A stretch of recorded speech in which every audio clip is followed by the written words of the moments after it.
दोस्तों नमस्कार।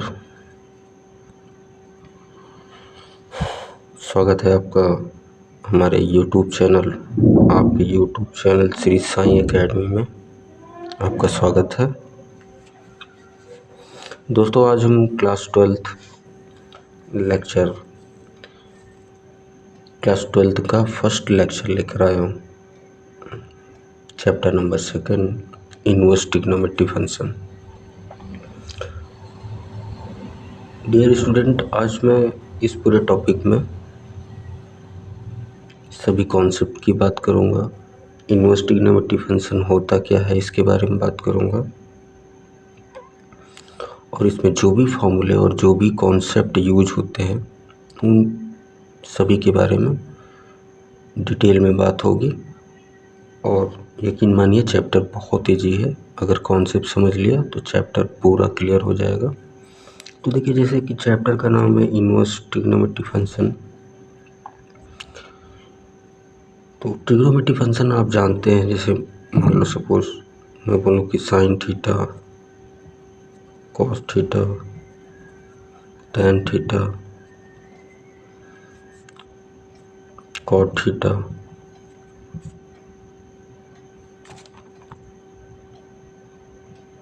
सेक theta, cosec theta, cosec theta, ये हमारे 6 ट्रिग्नोमेट्री फंक्शन होते हैं। तो ट्रिग्नोमेट्री फंक्शन आपको पता है कि ट्रिग्नोमेट्री फंक्शंस क्या होते हैं। अब इनवर्स ट्रिग्नोमेट्री फंक्शन हो गया भाई। तो देखिए, इनवर्स ट्रिग्नोमेट्री फंक्शन क्या होता है भाई। जैसे मैं लिखूं, सपोज मैं लिख दूं कि sine theta is equal to x. तो अब इस साइन को अगर लेफ्ट से उठाकर मैं राइट में ले जाऊं तो ये इन्वर्स में कन्वर्ट हो जाता है। अब ये साइन उधर जाएगा तो साइन इन्वर्स। इन्वर्स का मतलब क्या होता है? इन्वर्स मतलब समझ लो, जैसे मान लो सपोज मैं लिखूं x y is equal to, मैं लिख दूँ 1। इस एक्स को मैं उधर ले जाऊंगा तो इनटू में है, अपॉन में आ जाएगा। और मैं इसको ऊपर न्यूमरेटर में अगर ले जाऊं तो ये हो जाएगा एक्स टू द पावर, अभी 1 थी और ऊपर जैसे ही लेके गए इसे तो एक्स टू द पावर -1 हो गई। तो इसी को किसी भी पावर -1 है उसे हम इन्वर्स पढ़ते हैं। मान लीजिए मैं इसे लिखूँ टैन इन्वर्स एक्स, तो इसे हम लोग क्या पढ़ेंगे? Tan inverse x. तो ये क्या है? इन्वर्स ट्रिग्नोमेट्री फंक्शन है।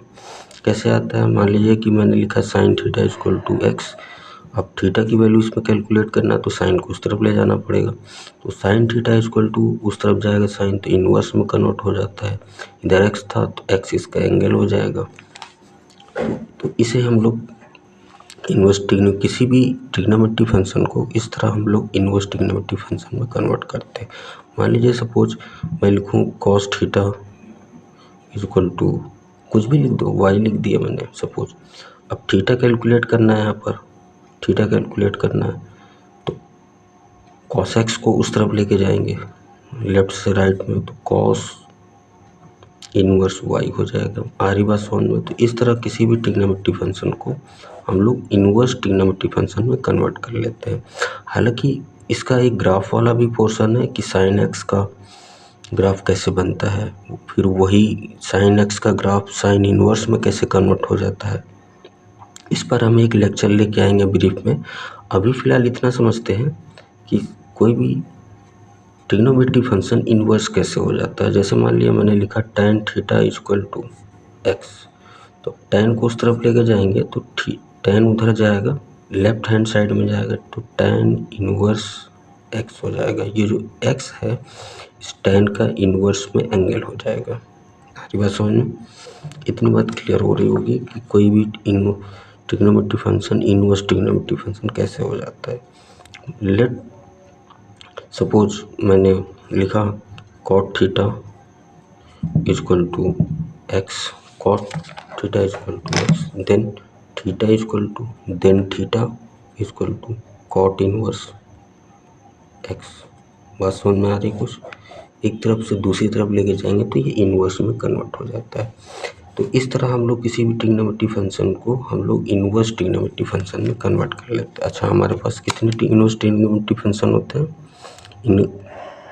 कितने इनवर्स ट्रिग्नोमेट्री फंक्शन होते हैं? 6 होते हैं। There are 6 inverse trigonometry function as well as, जैसा हमने ट्रिग्नोमेट्री फंक्शन पढ़ रखा है साइन कॉस टेन, ये 6 है हमारे साथ, यही इनवर्स में भी होते हैं। Sine inverse x, cos inverse x,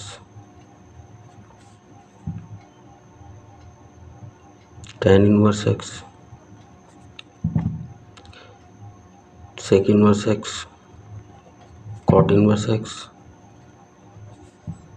cosec inverse x, ये हमारे क्या हो गए inverse trigonometry function. These are inverse trigonometry function, inverse trigonometry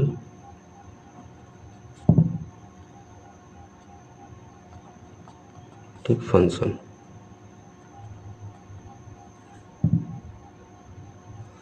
okay, बात समझ में आ रही। चलते हैं फिर इसका बेसिक कॉन्सेप्ट सीखते हैं। देखिए मेन फार्मूला इसमें जो यूज होता है क्वेश्चन सॉल्व करने के लिए, आगे जो क्वेश्चन आएंगे बेसिकली इस तरह पूछेगा। जैसे मान लीजिए सपोज कि मैं लिखूं साइन इनवर्स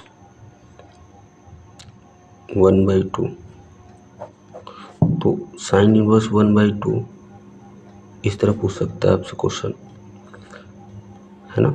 तो क्या कॉन्सेप्ट यूज होता है इस टाइप के क्वेश्चन। मान लो सपोज मैं लिखूं cos inverse 1/√2 find the value, ऐसे पूछे मान ज्ञात कीजिए फाइंड द वैल्यू, इस तरह पूछे आपसे। तो इस टाइप के क्वेश्चन को सॉल्व करने के लिए हम लोग क्या करते हैं, आगे हम लोग प्रिंसिपल वैल्यू आपसे पूछता है। यहाँ पर इनवर्स ट्रिग्नोमेट्री फंक्शन में प्रिंसिपल वैल्यू पूछता है। भाई प्रिंसिपल वैल्यू क्या होती है, कोई भी ट्रिग्नोमेट्री फंक्शन इनवर्स में कब कन्वर्ट हो जाता है। आपने क्लास 11th में डोमेन रेंज पढ़ा होगा, तो होता क्या है कि ट्रिग्नोमेट्री फंक्शन का ग्राफ जो होता है किसी भी ट्रिग्नोमेट्री, वो इनवर्स में कब हो जाता है, जब उसका ग्राफ इन्वर्ट हो जाता है। मतलब साइन का जो ग्राफ होगा एक्स एक्सिस पर बन रहा होगा, उसे वाई एक्सिस पर बना देते हैं तो वो इनवर्स में कन्वर्ट हो जाता है। ठीक, फिलहाल इस पर एक ब्रीफ में लेक्चर लेके आऊँगा मैं, ग्राफ में सब उसमें ब्रीफ में डिटेल में क्लियर करूँगा मैं। फिलहाल अभी कैसे क्वेश्चन को सॉल्व करते हैं उसके लिए कुछ कॉन्सेप्ट समझते हैं। तो सम इम्पोर्टेंस फार्मूलाज।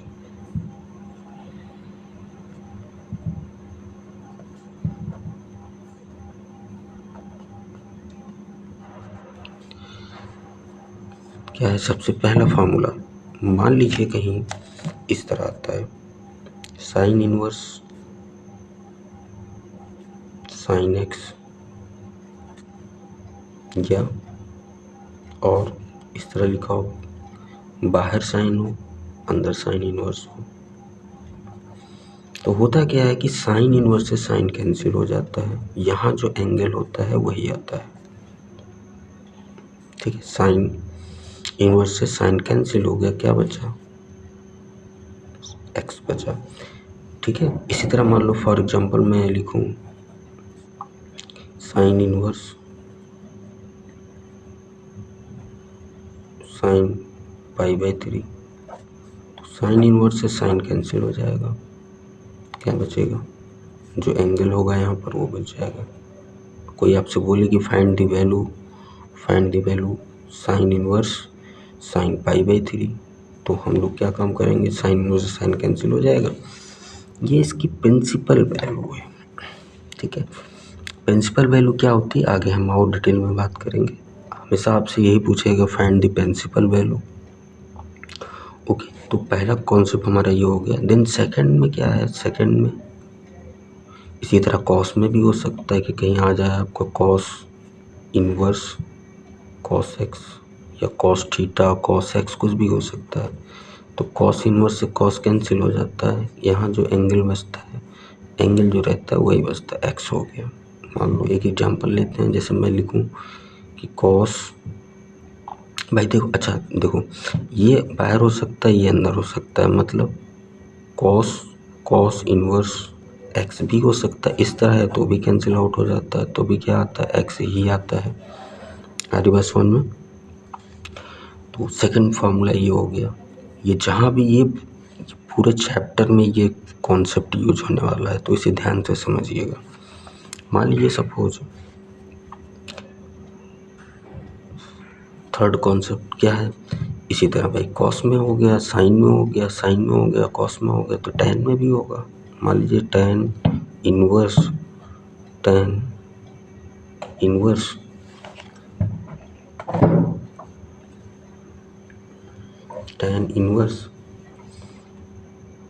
एक्स हो, टैन इनवर्स टैन एक्स हो, तो भी क्या होगा भाई, टैन इनवर्स टैन कैंसिल हो जाएगा, क्या बचेगा, एक्स बचेगा। या टैन बाहर हो, इनवर्स अंदर हो, इस तरह टैन इनवर्स एक्स, तो कितना हो जाएगा, तो भी कैंसिल आउट हो जाएगा, तो भी कैंसिल हो जाएगा, कितना आएगा, एक्स आएगा। तो ये तीसरा कॉन्सेप्ट है। इसी तरह कॉट होगा, यानी कॉट इनवर्स कॉट एक्स, कितना हो जाएगा, एक्स हो जाएगा। आ रही बात समझ में। इसी तरह अगर कॉट बाहर है, इनवर्स अंदर है, तो भी कैंसिल आउट होकर कितना आएगा, कैंसिल हो जाएगा, कितना आएगा, एक्स ही आएगा। आ रही बात समझ में। ये कॉन्सेप्ट हम लोग यूज करेंगे। ओके, आगे बढ़ते हैं। ओके,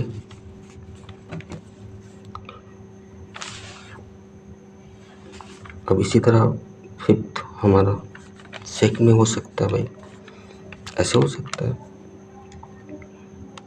सेक इनवर्स सेक एक्स, तो भी सेक से सेक कैंसिल हो जाएगा, कितना आएगा, एक्स बचेगा। हालांकि ये काटते नहीं है, हम लोग काट भी सकते हो, है ना, ये कैंसिल आउट भी कर सकते हो, नहीं भी कर सकते हो, आपकी मर्जी। आप ऐसे लिखा रहेगा, आप डायरेक्ट वैल्यू प्लेस कर सकते हैं, ऐसे डायरेक्ट लिख सकते हैं, एक्स सेक बाहर हो गया, इनवर्स अंदर हो गया, तो भी आप लिख सकते हैं। तो ये बेसिक फार्मूला है हमारे पास, 6 बेसिक फार्मूला है। ओके, हमारी बात सुनिए। तो भाई अब बात ये आती कि जो प्रिंसिपल वैल्यू पूछता है आपसे, फाइंड द प्रिंसिपल वैल्यू, बोलेगा फाइंड द प्रिंसिपल वैल्यू। अगर प्रिंसिपल वैल्यू आपसे पूछता है तो भाई क्या करें, प्रिंसिपल वैल्यू का होता है कि कोई सिद्धांत होगा, एक कोई तरीका होगा, उसके अकॉर्डिंग वैल्यू आती होगी हर इनवर्स ट्रिग्नोमेट्री फंक्शन की। तो क्या है कि भाई देखो, रेंज पता होनी चाहिए आपको, डोमेन रेंज। जैसे को किसी भी साइन एक्स का जो डोमेन होगा वो साइन इनवर्स की रेंज हो जाती है, ये हमेशा ध्यान रखना। साइन इनवर्स की जो डोमेन होगी वो इसकी रेंज हो जाएगी, और जो रेंज होगी वो डोमेन हो जाएगी। तो यहाँ हमें रेंज पता होना चाहिए, रेंज पता होना चाहिए कि साइन इनवर्स की कितनी रेंज है, साइन इनवर्स की कितनी रेंज है, कॉस इनवर्स की कितनी रेंज है ना, और टैन इनवर्स की कितनी रेंज है। ओके, कॉट इनवर्स की कितनी रेंज है। तो जो भी प्रिंसिपल वैल्यू होती है वो इन रेंज के बीच ही वेरीफाई करती है, वेरी करती है, या लाइज करती है, या हम कह सकते हैं कि उनके बीच की जो वैल्यू होती है उसी को हम लोग प्रिंसिपल वैल्यू कहते हैं। ये सॉरी, बीच बोल रहा हूँ मैं। वो जो रेंज होती है, रेंज में ही जो वैल्यू आती है उसे हम लोग प्रिंसिपल वैल्यू कहते हैं। मतलब रेंज में कैसे, एक रेंज फिक्स कर दी गई, जैसे साइन की इनवर्स, साइन इनवर्स की, टैन इनवर्स, एक रेंज फिक्स करके कि इसकी वैल्यू यहाँ से यहाँ तक ही आएगी, साइन इनवर्स की इतनी वैल्यू होगी। जैसे फॉर एग्जांपल मैं बता रहा हूँ, मैं आपको यहाँ पर रेंज सबकी बता रहा हूँ, तो अभी फ़िलहाल रेंज की ही ज़रूरत है, तो हम रेंज बता रहे हैं। और जब ग्राफ वाला पोर्शन ब्रीफ में मैं लेके आऊँगा तो वहाँ एकदम डिटेल में मैं हर एक का ग्राफ बताऊँगा, उसकी डोमेन बताऊँगा, रेंज बताऊँगा। अभी फ़िलहाल क्वेश्चन के लिए हमें इतना पता होना चाहिए कि किसकी कितनी रेंज होती है। ये कॉट हो गया, कॉट के बाद हम लोग सेक इन्वर्स लिख सकते हैं, सेक के बाद 6 नंबर हमारा कॉसेक होता है। ये एक सीक्वेंस होता है कि ऐसे लिखा जाता है, पहले साइन, फिर कॉस, फिर टैन, फिर कॉट, सेक, कॉसेक। ओके, तो देखो साइन इन्वर्स की जो रेंज होती है, हमेशा ध्यान रखो, साइन इन्वर्स की जो रेंज होती है वो हमेशा ध्यान रखो कि साइन इन्वर्स की जो रेंज होगी वो एक तरीका बताता हूँ याद करने का। मतलब अब जो आगे क्वेश्चन सॉल्व करेंगे उसमें इस जो रेंज में बता रहा हूँ उस रेंज के अकॉर्डिंग ही क्वेश्चन का आंसर आएगा। आ रही बात समझ में? उस रेंज के बीच में आएगा या उस रेंज से उस वैल्यू से उस वैल्यू तक। जैसे मान लो सपोज देखो फॉर एग्जाम्पल मैं बताता हूँ आपको कि साइन इन्वर्स की जो रेंज होती है, आप एक ट्रिक याद रखो। वो ट्रिक क्या है? 2 4 5। 2 का मतलब सेकंड नंबर पे कॉसेक है, 4 का मतलब फोर्थ नंबर पे कॉट है, 5 का मतलब फिफ्थ नंबर पर सेक है। तो इनकी जो रेंज होती है वो हमेशा ध्यान रखो 0 से पाई होती है। क्या होती है? 0 से पाई होती है। बस समझ में आ रही है? 0 से पाई होती है। इनकी जो रेंज होती है वो 0 से पाई, मतलब कि कॉस इनवर्स, कॉट इनवर्स और सेक इनवर्स की जो भी वैल्यू आएगी क्वेश्चन में, जो भी आंसर आएगा वो 0 से पाई के बीच में ही आएगा। 0 आ सकता है, पाई आ सकता है, इनके बीच में आ सकता है। ये होता है रेंज का मतलब, यही होता है प्रिंसिपल वैल्यू का मतलब कि कौन सा इनवर्स ट्रिग्नोमेट्री फंक्शन में वैल्यू कहाँ से कहाँ तक वेरीफाई कर रही है, 0 से पाई कर रही है, उसकी रेंज है। तो मैं आपसे बोलूँ कि 2 4 5 में 2 मतलब कॉस, कॉस में क्या होगा? कॉस की रेंज कितनी है? 0 to पाई। अरे बात में कॉस इनवर्स की। इसी तरह कॉट इनवर्स की भी कितनी होगी? 0 to पाई। अभी ब्रैकेट लगाएंगे तो इन ब्रैकेट का मतलब भी होता है, इसको बोलते हैं क्लोज ब्रैकेट। इसको क्या बोलेंगे? क्लोज ब्रैकेट, क्लोज बंद ब्रैकेट। इसका मतलब ये होता है, क्लोज का मतलब ये है कि 0 से पाई वैल्यू आ सकती है, 0 से पाई तक वैल्यू आ सकती है। मतलब 0 भी आ सकता है, पाई भी आ सकता है, अगर क्लोज इंटरवल का क्लोज ब्रैकेट लगा है। अगर इस तरह लगा हुआ तो इसको बोलते हैं ओपन ब्रैकेट। इसे क्या बोलते हैं? Open bracket. ठीक है, ओपन का मतलब ये होता है कि जहाँ से वैल्यू, जैसे मान लीजिए मैं बोलूँ -π/2 से π/2, ओपन में ऐसा लिखा हुआ है, और क्लोज में लिखा हुआ 0 to पाई लिखा हुआ है। तो इसका मतलब ये है, क्लोज का मतलब ये है 0 भी आ सकता है, पाई भी आ सकता है, या 0 से पाई तक आ सकती है वैल्यू। ओके, पर ओपन का मतलब ये है कि -π/2 से मैंने π/2 लिखा है, तो इसका मतलब ये है कि -π/2 पर वैल्यू अनडिफाइंड है, मतलब यहाँ पे कोई वैल्यू नहीं मिलती है, अनडिफाइंड हो जाता है। यानी π/2 पर भी अनडिफाइंड हो जाएगा। मतलब कि ओपन का मतलब ये है कि ये जो वैल्यू स्टार्ट है यहाँ से यहाँ तक, ये और ये हमें नहीं कंसीडर करना है, ये नहीं होंगी। मतलब इन दोनों के बीच की जो वैल्यू होंगी वो वैल्यू हम लोग कंसीडर करेंगे, वो वैल्यू हम लोग वही वैल्यू आंसर होंगे। आ रही बात समझ में? तो चलते हैं देखते हैं, ये इतनी बात समझ में आ रही होगी आपको। अच्छा देखो, मैंने आपको ट्रिक बताया 2 4 5। 2 4 5 का मतलब क्या है? कॉस 2 है, कॉट 4 है और 5 सेक है। यानी कि इन सब की जो रेंज होती है, इन सब की जो रेंज होती है कहाँ से कहाँ तक होती है? इन सब की जो रेंज होती है वो किसकी? 2 4 5। 2 4 5 मतलब कॉस इनवर्स, 4 मतलब फोर्थ पर हम लोग कॉट इनवर्स लिखते हैं, और 5 पर सेक इनवर्स लिखते हैं, है ना। तो इन तीनों की वैल्यू जो होती है, रेंज जो होती है, वो हमेशा ध्यान रखो। ये हमारा एक्सिस है, ये 0 होता है, ये π/2 है, ये पाई है। तो हमेशा ध्यान रखो 0 से पाई के बीच में ही होती है, 0 से पाई के बीच में ही होती है इन ठीक है। 2 4 5 की जो रेंज है 0 से पाई के बीच में होती है। बस हम ये लोग ये देख लेते हैं कि कहाँ पर वैल्यू अनडिफाइंड हो रही है, उसे हटा देते हैं। उसके हिसाब से हम लोग ब्रैकेट भी लगाते हैं। कौन से? ये वाले जो ब्रैकेट यूज़ कर रहे हैं, ठीक है। तो देखो 0 से पाई हो गया। अब हम ये देख लेते हैं कि 0 से पाई कॉट हो गया और सेक की भी 0 से पाई होगी।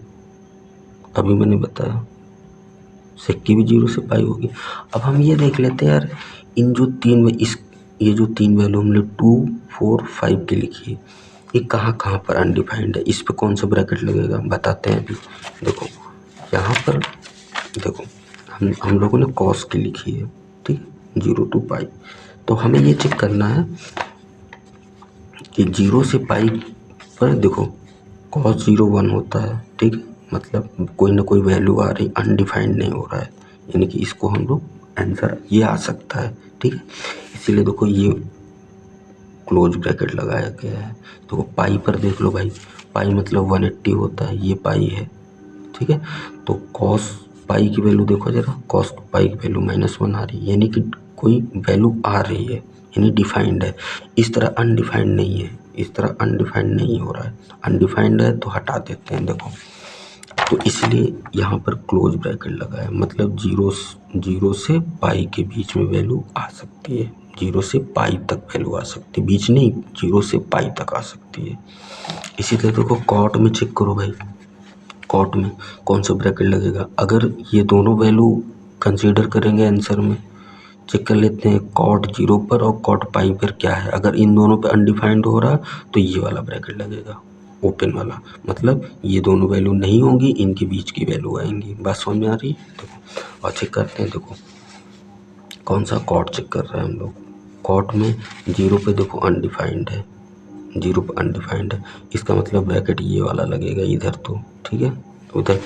और पाई पर क्या है, देखो कॉट पाई पर क्या है, पाई पर भी देखो अनडिफाइंड है, ये देखो कॉट, तो कॉट 0 पर भी अनडिफाइंड है और पाई पर भी अनडिफाइंड है।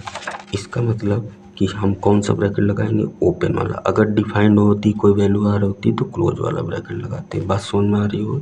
यहाँ कौन सा ओपन ब्रैकेट लगाएंगे, ऐसे वाला, तो यहाँ ऐसे वाला ब्रैकेट लगा देंगे। आ रही बात समझ में?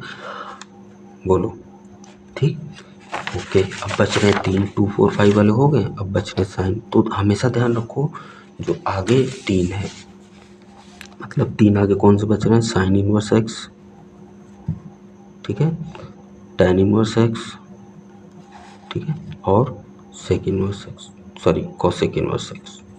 कौन सा? Cosec inverse x, cosec inverse x. ये 3 बच रहे हैं। तो इन तीनों की रेंज लर्न करना बहुत ईजी है।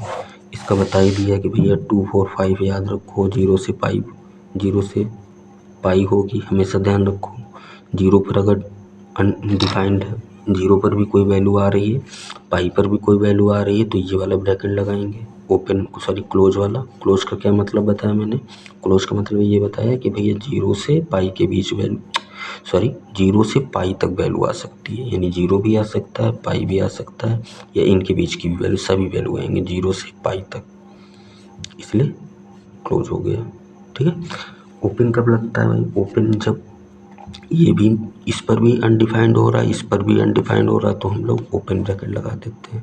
इसका मतलब तब क्या होता है कि तब जब इस तरह का ब्रैकेट लग जाएगा, मान लो इस तरह का ब्रैकेट लगा हो, एक बार फिर से समझा देते हैं। इस तरह रेंज लिखी हो -π/2 से π/2, तो इसका मतलब ये है कि न π/2 होगा आंसर, न -π/2 होगा, न π/2 न -π/2, क्योंकि इन दोनों अनडिफाइंड हो रहा।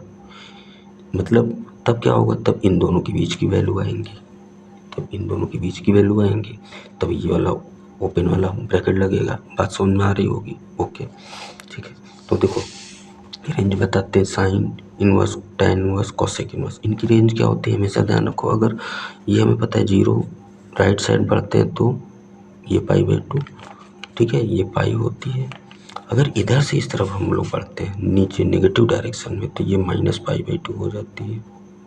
तो हमेशा ध्यान रखो जो रेंज होती है किसकी, इन तीनों की, वो कहाँ से कहाँ वेरीफाई करती है, कहाँ से कहाँ तक आती है रेंज, -π/2 से π/2, ठीक है। तो यानी कि ये 3 जो हमारे पास बच रहे हैं यहाँ पर, इनकी रेंज क्या होगी, -π/2 से π/2 पहले लिख लेते हैं, फिर हम आपको ब्रैकेट लगा के मतलब भी समझा देते हैं एक बार और कि क्यों क्लोज। यहाँ पर क्या लगेगा, क्लोज ब्रैकेट लगेगा। क्यों लगेगा भाई, क्यों लग रहा क्लोज ब्रैकेट, क्योंकि -π साइन की कोई भी वैल्यू, देखो साइन की कोई भी वैल्यू 0 से लेकर π/2 तक, मतलब ये π/2 है, ठीक है, सॉरी -π/2 से लेकर π/2 तक सभी वैल्यू डिफाइंड है। देखो इस पर भी आ रही है वैल्यू, इस पर भी आ रही है, इस पर भी वैल्यू आ रही, कोई अनडिफाइंड नहीं है, ठीक है। और -π/2 पे भी अनडिफाइंड नहीं है। -π/2 का मतलब क्या, -90, यानी अगर 90 की वैल्यू -π/2 साइन में, इसकी वैल्यू 1 होती है 90 की, ठीक है, 90 की 1 होती है और इसकी -1 होती है, ठीक है, -π/2 की -1 होगी, ठीक है। तो इसका मतलब ये समझ में आ रहा है कि साइन पर कोई भी अनडिफाइंड नहीं है, इसलिए देखो हमने इसको क्लोज ब्रैकेट लगाया है। इसका मतलब है -π/2 से π/2 तक सभी वैल्यू वेरीफाई करेंगी, इसके आंसर हो सकते हैं। आरी बात समझ में, साइन इनवर्स में जो भी प्रॉब्लम्स गिवन होगी। tan की भी यार -π/2 से समझ लेना भाई, -π/2 से π/2 होगी। अब कौन सा ब्रैकेट लगेगा तो एक बार चेक कर लो भाई, -π/2 से π/2 तक ही चेक करो खाली। tan में देखो, tan माइनस, देखो π/2, जरा π/2 मतलब 90 चेक करो, देखो π/2 पर अनडिफाइंड हो रहा है, ठीक है, यानी जब π/2 पे अनडिफाइंड हो रहा है तो -π/2 पे भी अनडिफाइंड होगा। बात समझ में आ रही है। तो इसलिए यहाँ पे कौन सा ब्रैकेट लगा देंगे हम लोग, इन दोनों पर वैल्यू अनडिफाइंड हो रही है, -π/2 π/2, इसलिए कौन सा हम लोग ओपन ब्रैकेट लगाएंगे। आरी बात समझ में, ओपन ब्रैकेट लगा देंगे इस तरह।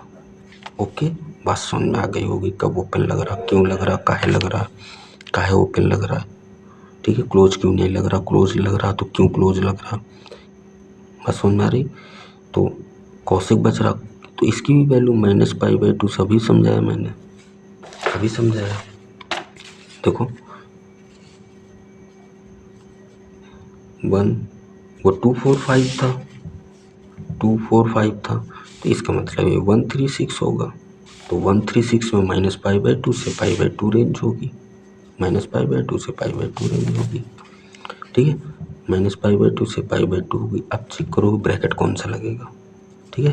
लेकिन एक चीज़ यहाँ पर सेक में हम लोग देखेंगे, सेक में अगर 0 से पाई के बीच में कुछ भी अनडिफाइंड है तो उसे हम हटा देंगे। इसी तरह कॉट में भी चेक कर लेते हैं, और देखो चेक करो जरा, देखो पहले हम सेक चेक करेंगे। सेक में 0 से लेकर पाई, ये 0 है, ये पाई है 180, ठीक है। तो 0 से किस में चेक कर रहे हैं हम लोग, सेक में। जरा सेक में चेक करो, सेकेंड में, तो 0 से लेकर ये पाई तक कौन सी वैल्यू अनडिफाइंड हो रही, ये हो रही है अनडिफाइंड, तो यानी ये वैल्यू मतलब π/2 है। जिसका मतलब जो जिस पे अनडिफाइंड हो रहा, ब्रैकेट तो बिग लगा हुआ है, सॉरी क्लोज ब्रैकेट लगा हुआ, तो यहाँ हटाना पड़ेगा हमें, π/2 हटा दिया, जो अनडिफाइंड हो रहा है उसको हटा दिया, मतलब ये वैल्यू नहीं हो सकती है कहीं, इस तरह आंसर भी नहीं आ सकता सेक का। हमारी बात सुन में, ठीक है। आ जाओ कौशिक पे, आ जाओ, रेंज लिख लिया हमने, रेंज लिख लिया, कौशिक पे आ जाओ, रेंज लिख लिया, ठीक है। अब ब्रैकेट कौन सा लगाएगा तो चेक करते हैं, क्या -π/2 और π/2 से -π/2 के बीच में क्या अनडिफाइंड हो रहा है, या ये दोनों क्या अनडिफाइंड है, चेक करते हैं कौशिक में। देखो कौशिक 0 अनडिफाइंड है, यानी 0 तो हटानी पड़ेगा हमें, बाकी पाई पर अनडिफाइंड है 180 पर, तो हमने यहाँ वहाँ 180 कंसीडर किया नहीं है, ठीक है। तो हम लोग यहाँ ये दोनों हटा सकते हैं, 0 और पाई दोनों हटा सकते हैं, लेकिन यहाँ सिर्फ हम 0 ही दिखाएंगे, यानी कि π/2 पर देखो कौशिक में π/2 पर वैल्यू आ रही है, ये देखो π/2 पर वैल्यू आ रही है, ठीक है, और -π/2 पर भी वैल्यू आएगी, इसका मतलब -1 आएगी, है ना। तो हमने रेंज तो -π/2 से π/2 लिखा है, तो ब्रैकेट तो हम यही लगाएंगे, क्योंकि इस पर अनडिफाइंड नहीं हो रहा है, इन दोनों पर तो ब्रैकेट तो क्लोज वाला ही लगेगा, पर हटाएंगे क्या, जिस पर जो अनडिफाइंड हो रहा है। क्या अनडिफाइंड हो रहा था ज़रा बता दो भैया, 0 अनडिफाइंड हो रहा है अभी तो फ़िलहाल। π/2 तक ही चेक करेंगे 0, ठीक है, यहाँ तक चेक करेंगे तो ये भी हट जाएगा, पर ये नहीं हटाएंगे हम लोग, सिर्फ 0 हटा देंगे। बात समझ में आ रही है। ये रेंज हो गई साइन इनवर्स की -π/2 से π/2 हो गई, कॉसेक इनवर्स की 0 से π हो गई, tan इनवर्स की -π/2 से π/2 है। ट्रिक बता दिया कैसे याद रखते हैं, 2 4 5 याद रखो, 0 से π 1 3 5 -π/2 से π/2, जहाँ पे अनडिफाइंड है उसे हटा दो। आई होप समझ में आ गया होगा आपको, ठीक है। तो एक क्वेश्चन लेते हैं तो आपको और अच्छा समझ में आता है। एक क्वेश्चन करते हैं, देखो जैसे देखो आप हर क्वेश्चन में चेक कर लो, क्या हर क्वेश्चन, जैसे मैं एक क्वेश्चन ले रहा हूँ, सेक इनवर्स √2, ठीक है, ठीक, ओके। अब बोला फाइंड द प्रिंसिपल वैल्यू बोल दे या वैल्यू बोल दे, तो हम चेक करेंगे, ठीक है, चेक करेंगे क्या। अब देखो ये रेंज में ही वैल्यू है, क्योंकि सेक में हम देख लो भाई, सेक की क्या होती है, रेंज चेक करो जरा, सेक की रेंज 0 से π होती है, ठीक है, 0 से π। तो आओ कैलकुलेट करते हैं वैल्यू। देखो हमेशा ध्यान रखो कि अगर सेक है तो हमें अंदर भी सेक ही बनाना पड़ेगा। तो कौन सा रूल अप्लाई होगा, ये वाला, देखो ये रूल अप्लाई होगा। अगर सेक इनवर्स है तो अंदर सेक बनाना पड़ेगा, बोला ना कि ये हर क्वेश्चन में यूज होगा, है ना। इसी तरह देखो, अगर ये बताया मैंने साइन है तो साइन बनाना पड़ेगा, बाहर साइन है तो अंदर साइन इनवर्स बनाना पड़ेगा, बाहर साइन है इनवर्स है तो अंदर साइन बनाना पड़ेगा, कॉस है तो कॉस बनाना पड़ेगा, बात समझ में आ रही, टैन है तो टैन बनाना पड़ेगा। तो इस क्वेश्चन में क्या है, देखो इस क्वेश्चन में क्या है कि देखो सेक इनवर्स √2 है, तो हम लोग इसको अंदर भी सेक बनाएंगे। तो अब कैसे बनेगा भाई, तो हमें ये सोचना पड़ता है, हर क्वेश्चन में यही काम करेंगे भाई, क्या हर क्वेश्चन में ये देखेंगे सेक में √2 किसकी वैल्यू होती है। याद देखो सेक में √2 किसकी वैल्यू होती है, देखो सेक में √2 45 की। तो यहाँ हम लोग डिग्री में लिख के रेडियन लिखते, 45 का मतलब है π/4, 60 का मतलब है π/3, ठीक है, और 30 का मतलब है π/6, तो ठीक है, हमारी बात समझ में। तो रेडियन लिखेंगे तो हम लोग क्या लिख लेंगे, क्या है √2 किसकी वैल्यू होती है सेक में, π/4 की। तो हम लोग क्या लिख सकते हैं इसको, सेक π/4 लिख सकते हैं कि नहीं बताओ, इतना तो पता ही होगा आपको। सेक π/4 की वैल्यू √2 होती है, इसलिए √2 को हमने सेक π/4 लिख लिया। अब हमारा कॉन्सेप्ट देखो क्लियर हो गया, क्या सेक इनवर्स एक्स है, अंदर सेक है, तो क्या होता है, सेक से सेक कैंसिल हो जाता है। तो हम लोग यहाँ भी कैंसिल आउट कर सकते हैं, देखो सेक इनवर्स से सेक कैंसिल हो गया। नहीं भी कैंसिल करोगे तो डायरेक्ट जो वैल्यू यहाँ लिखी है उसको लिख सकते हो, π/4। ये हमारा आंसर हो गया।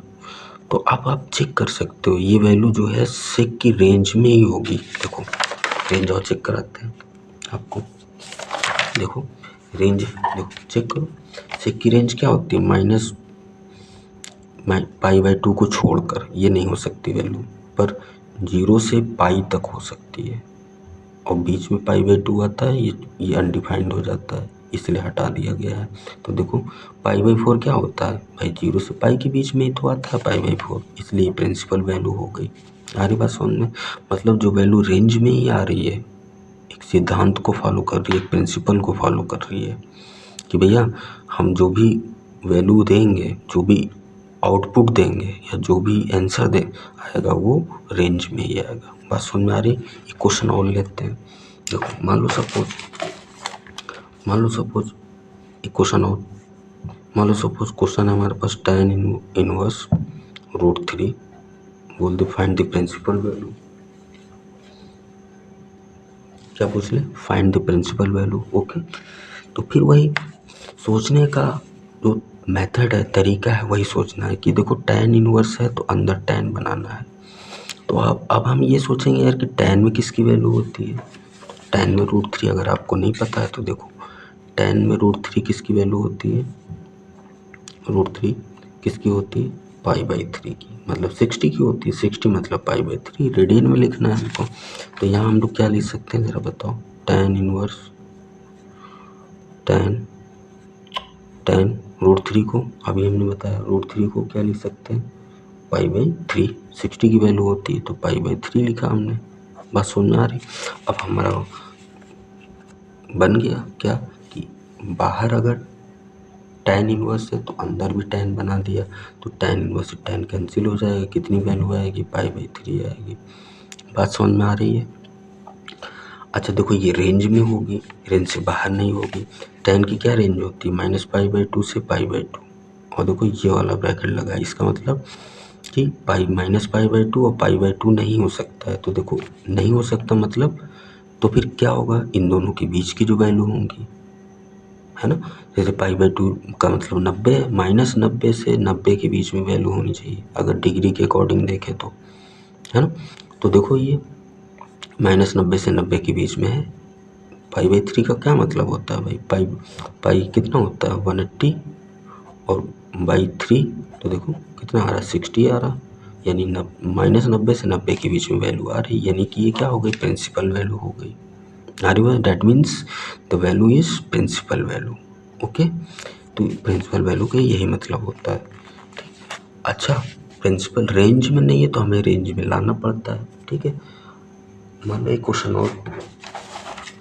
और लिखते हैं। मैंने लिखा cos इनवर्स, क्वेश्चन 1 2, ठीक है। क्वेश्चन नंबर 3, क्वेश्चन और लेते हैं। cos इनवर्स -1/√2 ये दे रखा है। तो भाई सॉरी माइनस आ गया, माइनस के बारे में बात करेंगे। पहले पॉजिटिव लेते हैं क्वेश्चन और, साइन इनवर्स √3/2। ठीक, माइनस के बारे में बात करेंगे। इसके लिए कॉन्सेप्ट बताना पड़ेगा। नेगेटिव को इस तरह करते इसी तरह है, पर हम लोग पॉजिटिव एंगल अगर पॉजिटिव होता है तो ही कर पाते हैं, नहीं है तो फिर तरीका है, अभी बताएंगे कैसे होता है। पहले उसको पॉजिटिव करते हैं फिर आगे करते हैं, बताते हैं। अभी देखो साइन इनवर्स √3/2। साइन इनवर्स √3/2 का मतलब क्या है कि भाई बाहर साइन है तो अंदर भी साइन बनाना पड़ेगा अगर इसकी वैल्यू चाहिए हमें, तो अगर इसकी वैल्यू चाहिए। ठीक है भाई, आओ बना लेते हैं। साइन इनवर्स है, अंदर साइन बनाते हैं। तो हमें ये देखना पड़ता है कि √3/2 साइन में किसकी वैल्यू होती है? साइन में किसकी वैल्यू होती है? √3/2। देखो √3/2 साइन 60 यानी π/3, तो हम लोग इसको लिख सकते हैं साइन π/3। क्या लिख सकते हैं? साइन π/3। बात समझ में आ रही? अब बन गया sine inverse sine x, sine से साइन कैंसिल, कितना आ गया? π/3। और ये देखो रेंज में ये साइन की रेंज क्या होती है? 90 से -90 से 90 के बीच में, -π/2 से π/2 तक। तो ये जो π/3 है तो इन्हीं के बीच में है। सारी बात सुन, ओके। अब अगर ये तो थी पॉजिटिव को, एंगल जिनका पॉजिटिव था, अगर मान लो सपोज नेगेटिव आ जाता है तो हम लोग क्या करेंगे भाई? नेगेटिव आ जाता है तो क्या करेंगे? कुछ नहीं भाई, उसके लिए कॉन्सेप्ट समझ लेते हैं। नेगेटिव के लिए तो देखो, नेगेटिव के लिए अगर आपने जैसे ट्रिग्नोमेट्री फंक्शन में आपने पढ़ रखा है 10th में 11th में, आपको बताया गया होगा कि अगर साइन का एंगल नेगेटिव होता है तो साइन बाहर आ जाता है, यानी माइनस साइन थीटा हो जाता है। इस टाइप का आपने पढ़ा है। तो इसी तरह अब हम लोग यहाँ पढ़ने वाले हैं कि साइन इनवर्स अगर -x है तो क्या हो जाता है? कॉस इनवर्स -x है तो क्या हो जाता है? tan inverse. लर्न करने का तरीका मैंने बताया ना आपको, हर चीज़ कैसे दिमाग में सेव करके रखना है, माइंड में कैसे मेकअप करके रखना है, वो मैं आपको तरीका भी बताता रहूँगा। tan inverse -x, cot inverse -x, फिर sec इनवर्स। ये सीक्वेंस है लिखने का, -x, ठीक है। cosec inverse, okay, cosec inverse -x। तो देखो हमेशा ध्यान रखो, 2 4 5 को छोड़ दो, जैसे वहाँ ट्रिक बताया था, इसको छोड़ दो, बाकी सबका माइनस बाहर आ जाता है। ठीक है, मतलब 2 को छोड़ दो, ये कॉट और सेक को 2 4 5 इनको छोड़ दो, बाकी जो बच रहा है माइनस बाहर आ जाता है, यानी minus sine inverse minus x क्या होगा, माइनस साइन इनवर्स एक्स होगा, माइनस बाहर आ गया। इसी तरह टेन में भी माइनस बाहर आ जाएगा, टेन में भी क्या होगा, टेन में भी माइनस बाहर आ जाएगा। इसी तरह कॉट में भी माइनस बाहर आ जाएगा। पर इस सॉरी कुछ मिस्टेक हो रही, नहीं कॉट में नहीं होगा भाई, मिस्टेक हो रही है। 2 ये याद रखो, 2 4 5 में कुछ और होता है, 1 3 5 बता रहे हैं, 1 3 6 मतलब कॉसेक का माइनस बाहर आता है, कॉसेक इनवर्स एक्स हो गया ये।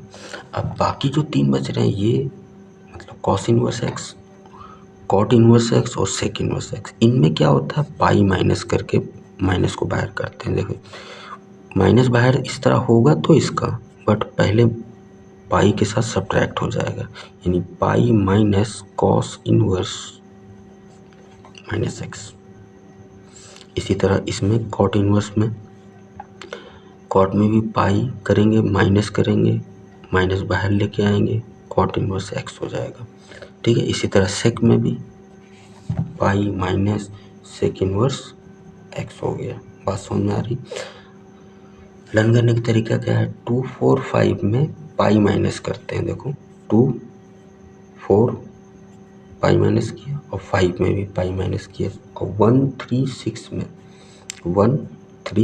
6 में साइन इनवर्स में, टैन इनवर्स में और कॉसेक इनवर्स में माइनस डायरेक्ट बाहर आ जाता है। इस तरह आ रही बात समझ गए। एक क्वेश्चन लेते हैं कि आपको और अच्छा समझ में आएगा। देखिए यहाँ पर एक क्वेश्चन मैं बता रहा हूँ मैं आपको। देखो जैसे सपोज यही क्वेश्चन था, ये वाला, ये देखिए ये क्वेश्चन था क्या, कॉस इनवर्स माइनस √2। देखो इन क्वेश्चन को करना हमें इसी तरह है, बट पहले माइनस को मैनेज कर लेना है। ठीक है, देखो कॉस इनवर्स को अभी मैंने बताया माइनस कैसे बाहर आता, पाई के साथ माइनस होगी, यानी पाई के साथ ये पूरा माइनस हो जाएगा, कॉस इनवर्स ये चीज़ जो नेगेटिव था वो पॉजिटिव हो गया, पाई/2 हुआ। अब ठीक है, अब पाई तो पाई ही रहेगा, इसके साथ कॉस साइन कुछ है नहीं, तो अब जिसके साथ कॉस इनवर्स है, अब कॉस इनवर्स को हटाएंगे, हटाने का वही कॉन्सेप्ट है, यही वाला क्या, इस तरह सेक है तो अंदर सेक बनाओ।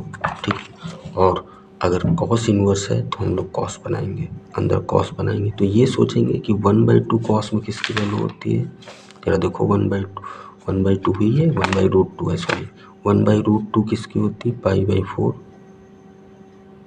45 की पाई/4, तो इसको लिख सकते हैं कॉस पाई/4, यहाँ क्या लिख सकते हैं, कॉस पाई/4 हो गया। तो देखो ये कैंसिल आउट हो गया, क्या बचा, पाई ये वाला माइनस ये पाई/4। अब आप एलसीएम ले लीजिए, यहाँ पर अब आप एलसीएम ले लीजिए, एलसीएम कितना होगा आपका, 4 एलसीएम हो जाएगा, ये हो जाएगा 4 pi minus pi, that means 3 pi, answer हो गया ये। ठीक है, अच्छा आप रेंज चेक कर लेना भाई, इसकी रेंज देखो, क्या रेंज में वैल्यू आ रही है, बिल्कुल आ रही है। देखो कॉस इनवर्स की रेंज क्या होती है, 0 से पाई, मतलब 0 से पाई का मतलब क्या है, 180 180, तो 0 से 180 के बीच में आ रही वैल्यू। और 3 पाई/4 का मतलब क्या होता है, 3 पाई/4 135 होता है। देखो 135, 3 पाई/4 कैसे, देखो इसकी वैल्यू कितनी होती है, पाई की 180 रख देंगे, पाई की जगह पाई/4, जरा इसको मिनिमाइज करो, ये जाएगा 4 4 जा 16, 2 4 5 जा, यानी 3 × 45 करेंगे तो 135 आएगा, आप करके देखना। तो देखो 0 से पाई के बीच में ही तो वैल्यू है, पाई मतलब 180, पाई मतलब 180, तो 0 से पाई के बीच में ही वैल्यू है, यानी ये प्रिंसिपल वैल्यू है। आ रही बात समझ में? पक्का क्लियर? आगे बढ़ते हैं। देखो आगे बढ़ते हैं, मैं आपको आगे बताता हूँ। देखो आगे क्या है बेटा, आगे अगर मान लो रेंज में वैल्यू नहीं, ये तो सारे क्वेश्चन ऐसे थे जिनकी वैल्यूज रेंज में दे रखा था तो डायरेक्ट कैंसिल आउट कर दिया क्योंकि रेंज में ही थी, तो रेंज में लाने की ज़रूरत नहीं, रेंज में मैनेज करने की कोई ज़रूरत ही नहीं है। हरी बात समझ में? अब अगर रेंज में वैल्यू नहीं है तो मान लो एक नेगेटिव पहले और करते हैं, एक नेगेटिव का क्वेश्चन और करते हैं, उसके बाद फिर थोड़े बड़े क्वेश्चन लेते हैं। मान लीजिए सपोज मैं लिखूँ कॉसेक इनवर्स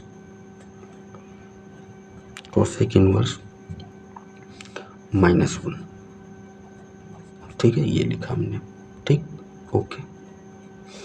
पहली बात तो माइनस नहीं होना चाहिए, माइनस है तो हमें माइनस वाले कॉन्सेप्ट पे चलना पड़ेगा। फिर माइनस वाला कॉन्सेप्ट अभी सीखा हम लोगों ने, क्या, देखो ये वाला किसका माइनस बाहर आ जाता है, किस में पाई के साथ माइनस करते हैं, है ना। तो आपको ये पता होना चाहिए, ये आपको पता होना चाहिए। देखो तो ये कौन सा है भाई, 136 वाला है लास्ट वाला, तो इसमें माइनस बाहर आ जाता है, इसमें माइनस बाहर आ जाएगा, पाई के साथ नहीं होगा, और एंगल आपका पॉजिटिव हो जाएगा। जो -1 था +1 हो गया, बाहर हो गया, ठीक। अब देखो इस क्वेश्चन को भी उसी तरह सॉल्व करना, कैसे, अब ये सोचना कॉसेक में 1 किसकी वैल्यू होती है, जरा देखो कॉसेक में 1 किसकी वैल्यू होती है, कॉसेक में 1, ये देखो कॉसेक में 1 किसकी है, π/2, ओके, π/2 बोलो। तो क्या लिखेंगे, कॉसेक π/2 माइनस कॉसेक, ये वाला माइनस जो बाहर आया था, यहाँ से जो बाहर आ गया था, कॉसेक इनवर्स कॉसेक π/2 बोलो। तो अब देखो ये कैंसिल आउट हो जाएगा, इससे कितना आ जाएगा, -π/2, आंसर हो गया। क्या ये प्रिंसिपल वैल्यू है, बिल्कुल प्रिंसिपल वैल्यू है, ठीक है। ये रेंज में है, कॉसेक की जो रेंज होती है उसी में, कॉसेक की रेंज क्या होती है भाई, -π/2 से π/2, अभी भी तो सिखाया था, -π/2 से π/2, पर 0 पर अनडिफाइंड हो जाता है, इसलिए 0 को कंसिडर नहीं करते हम लोग, है ना। तो ये जो वैल्यू आई है देखो -π/2 ही तो आई है, आ रही है समझ में। तो ये प्रिंसिपल वैल्यू है, रेंज में है, बात कुछ समझ में आ रही है, ओके, ठीक है। आगे बढ़ते हैं भाई। अब देखो मान लो सपोज एक क्वेश्चन और लेते हैं, देखो और लेते हैं, मैंने लिखा tan इनवर्स, एक क्वेश्चन लिखता हूँ, tan इनवर्स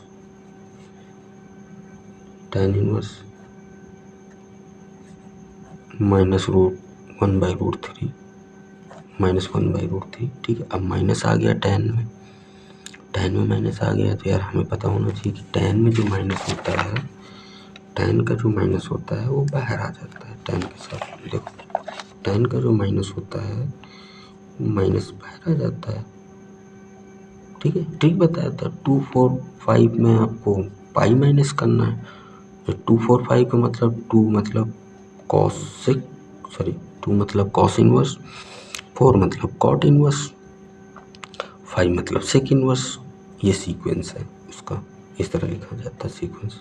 ये 6 नंबर है, 5 number, 4 number, 3 number, 2 number, 1 first number, okay.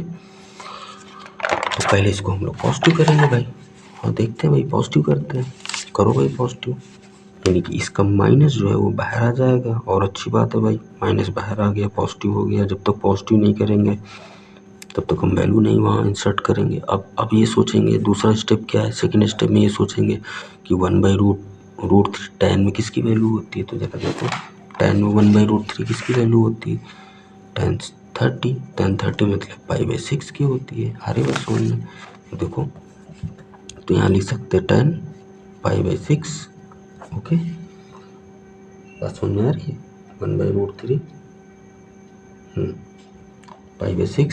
अब देखो tan इनवर्स, अंदर tan बन गया तो tan से tan कैंसिल होगा, क्या आ गया, -π/6, जो कि रेंज में आ रही है। tan की रेंज क्या होगी, -π/2 से π/2, तो -π/6 क्या है, -π/2 से π/2 के बीच में ही है, बात समझ में आ रही, दैट मीन्स प्रिंसिपल वैल्यू है, ओके, बात समझ में आ रही है।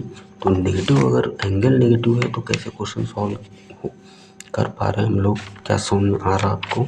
ठीक है, ओके। देखो अब मान लो रेंज में नहीं है ये सब, तो भाई अभी तक था कि रेंज में थी सारी वैल्यू, तो हम लोग डायरेक्ट कैंसिल आउट कर दे रहे थे। कॉसेक है अंदर कॉसेक इन्वर्स है अंदर कॉसेक बन गया तो कैंसिल आउट हो गया, टैन इन्वर्स है अंदर टैन बन गया तो कैंसिल आउट हो गया। अब मान लो इन केस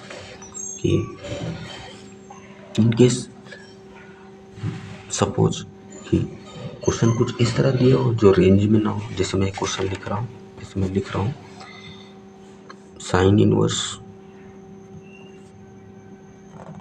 साइन 2π/3 क्वेश्चन, ठीक है। क्वेश्चन जो है हमारा साइन इनवर्स साइन 2π/3। तो यार साइन है इनवर्स से अंदर साइन है कैंसिल हो सकता है, बट नहीं, चेक करो क्या जो रेंज है उसके अंदर है, रेंज को वेरीफाई कर रही है, रेंज को वेरीफाई कर रही है तो कैंसिल आउट कर दो, नहीं कर रही तो हमें रेंज में इसको लाना पड़ेगा। देखो कैसे, चेक करो ज़रा। देखो साइन का क्या होता है -π/2 से π/2, ये होता है साइन का। इसका मतलब -90 से, अगर मैं डिग्री में बात करूँ तो 90 के बीच में होगा, -90 से 90 के, -90 से 90 तक की वैल्यू आ सकती है, से लेकर यहाँ तक आ सकती है। तो जब चेक करो क्या इसकी रेंज में है तो कैंसिल कर दो, डायरेक्ट आंसर आ जाएगा। अगर नहीं है तो हमें इसे रेंज में लाना पड़ेगा। अगर नहीं है सपोज ये कि रेंज में, तो नहीं, तो चेक करो ज़रा, और चेक करते हैं। 2π/3 का मतलब क्या है ज़रा देखो, 2π/3 क्या इन दोनों के बीच में है? नहीं है, बड़ी है। देखो कैसे, 2π कितना होता है 180/3, देखो 60, और 60 × 2 कितना होगा 120। देखो -90 से 90 के, ये तो ज़्यादा हो रहा है 90 से, π/2 से ज़्यादा हो रहा है। 2π/3 मतलब 120 होता है, यानी रेंज से बाहर है ये, तो हम कैंसिल आउट नहीं कर सकते, ऐसे कैंसिल आउट नहीं कर सकते। उसके लिए हमें रेंज पे लाना पड़ेगा, इसे रेंज में बनाना पड़ेगा। तो रेंज में लाना बहुत सिंपल है, मतलब इसे मिनिमाइज करना है, छोटा कर देना, स्मॉलेस्ट। और किसी एंगल को स्मॉलेस्ट करने के लिए हमें क्या करना पड़ता है भाई, हमने सीख रखा है 180 ± theta, that means pi ± theta, ऐसे कह सकते हैं।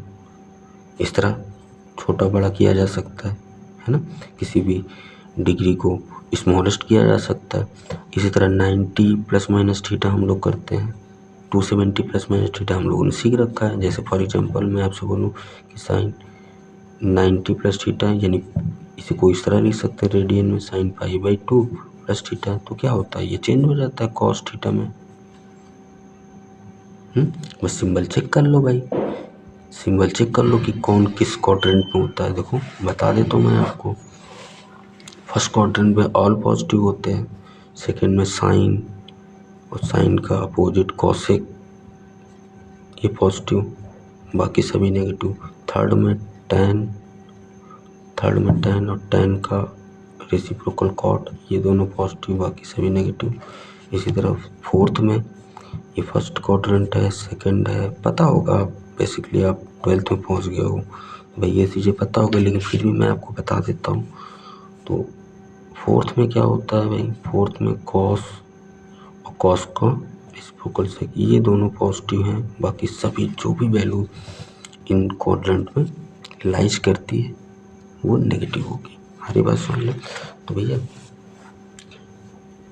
अब बात आती है कि यार इसे कैसे स्मॉलेस्ट किया जाए, तो भाई ठीक है, हम ये वाला अप्लाई करेंगे। ज़रा देखो इसका मतलब अभी मैंने आपको क्या बताया 120।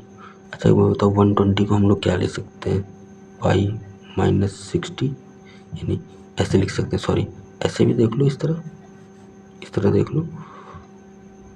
देखो 180 - 60 ऐसे लिख सकते हैं कि नहीं बताओ, ऐसे लिख सकते हैं, ठीक है, ऐसे लिख सकते हैं।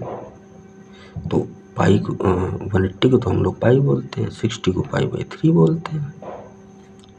तो यानी कि इसको हम लोग इस तरह, ये जो एंगल लिखा हुआ है 2π/3, इसको हम लोग इस तरह लिख सकते हैं, पाई माइनस पाई बाई 3, इस तरह लिख सकते हैं।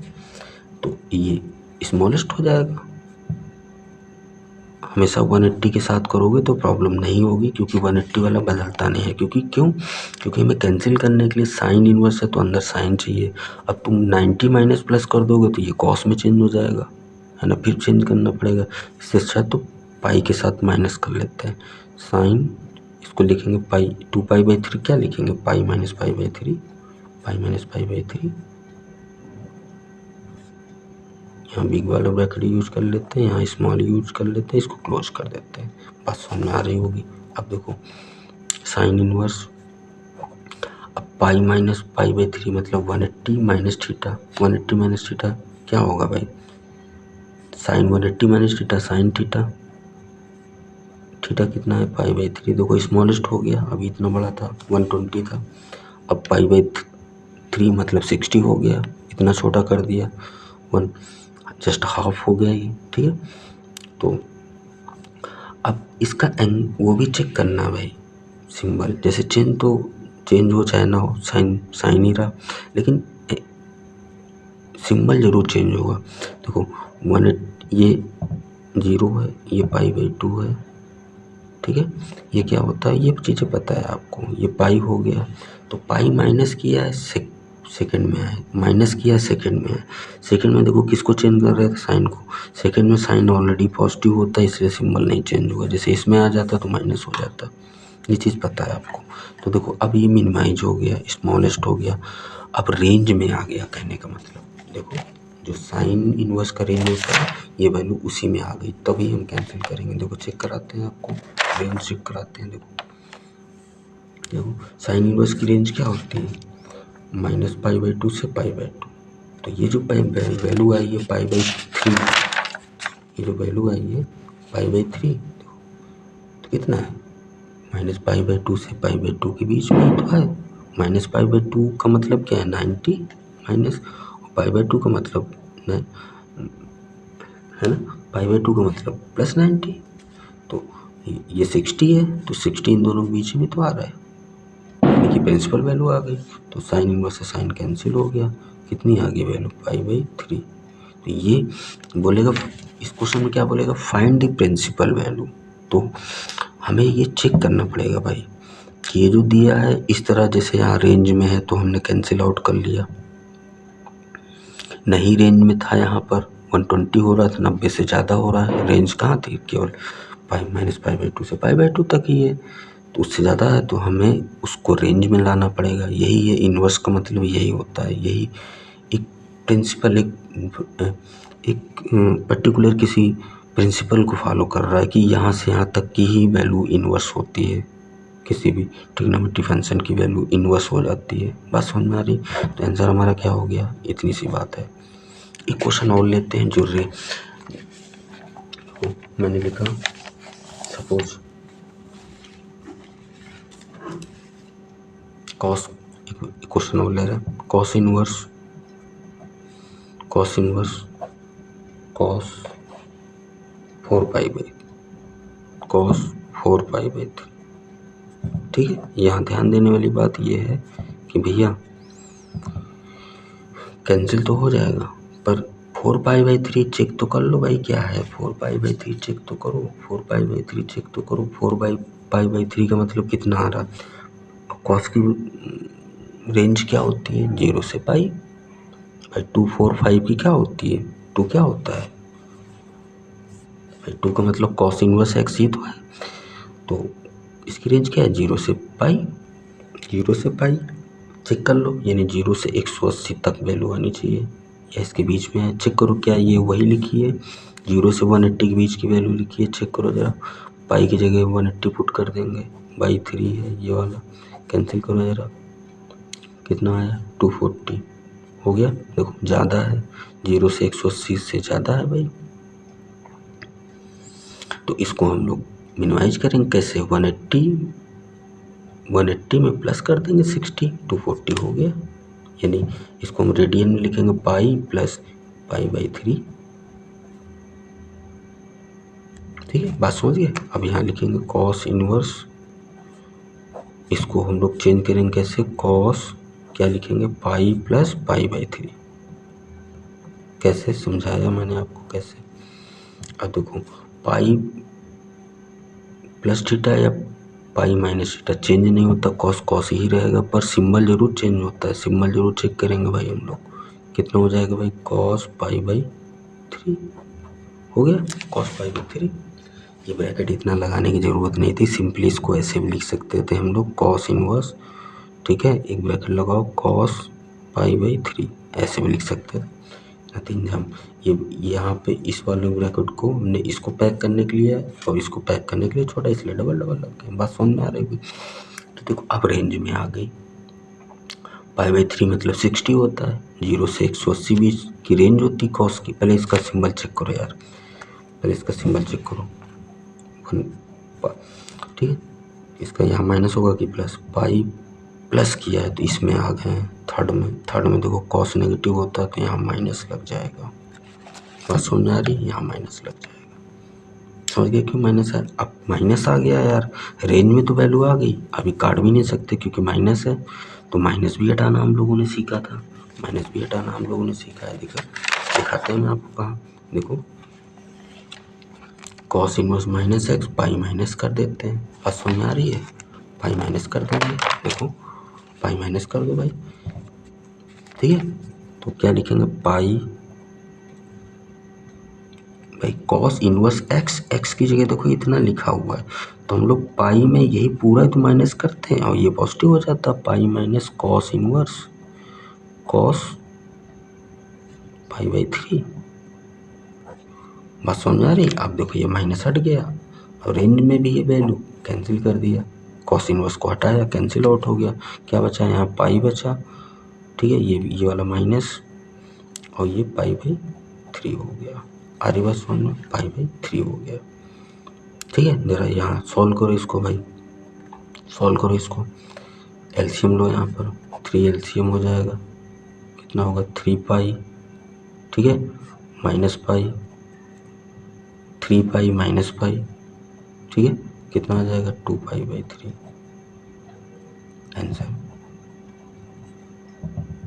2 पाई बाई माइनस 3 देखो क्या प्रिंसिपल वैल्यू है, मतलब रेंज वाली है, बिल्कुल है। देखो ये 120 है, इसका मतलब 120 होता है। देखो यानी रेंज क्या होती है, 0 से 180, मतलब 0 से पाई, ये रेंज है। तो देखो वैल्यू 120 क्या है, 0 से पाई के बीच में ही तो है, ठीक है, यानी प्रिंसिपल वैल्यू है। आ रही बात समझ में। इसी तरह बोलेगा, इसको क्या बोलेगा, फाइंड द प्रिंसिपल वैल्यू। तो हम चेक करेंगे यार क्या ये रेंज में वेरीफाई कर रहा है, तो यही कैंसिल आउट कर देंगे। अगर रेंज को वेरीफाई नहीं कर रहा, ये रेंज को वेरीफाई नहीं कर रहा, तो हम लोग इसको रेंज में इस तरह लेके आएंगे, उसके बाद जब रेंज में आ जाएगा तो कैंसिल करके आंसर फाइनली। बात समझ में आ रही है, ठीक है, ठीक है। इस ये देखो स्टूडेंट, मैं एक बात क्लियर कर दूं कि ये आपका पहला लेक्चर है, देन कल मैं आपके लिए एक दूसरा लेक्चर लेके बहुत जल्दी ही हाजिर होऊंगा, ठीक है। तो आज के लिए सिर्फ इतना ही, कल एक और प्यारा सा लेक्चर आपके लिए, lecture number 2 inverse trigonometry function का कल एक प्यारा सा कॉन्सेप्ट लेके और हाजिर होंगे। आई होप आपको इतना समझ में आया होगा, ठीक है। तो जाते जाते मैं आपको बता दूं, श्री साईं एकेडमी में आपको 9th 10th 11th 12th के मैथमेटिक्स के कॉन्सेप्ट वाइज लेक्चर आपको मैं प्रोवाइड करूंगा। तो अगर आपको अच्छा लगे तो वीडियो को लाइक करिए, सब्सक्राइब करिए, ज़्यादा से ज़्यादा लोगों तक शेयर करिए। बस इतना ही, मिलते हैं नेक्स्ट लेक्चर में, तब तक के लिए जय हिंद, जय भारत, मस्त रहिए, खुश रहिए, ओके, पढ़ते रहिए, थैंक यू।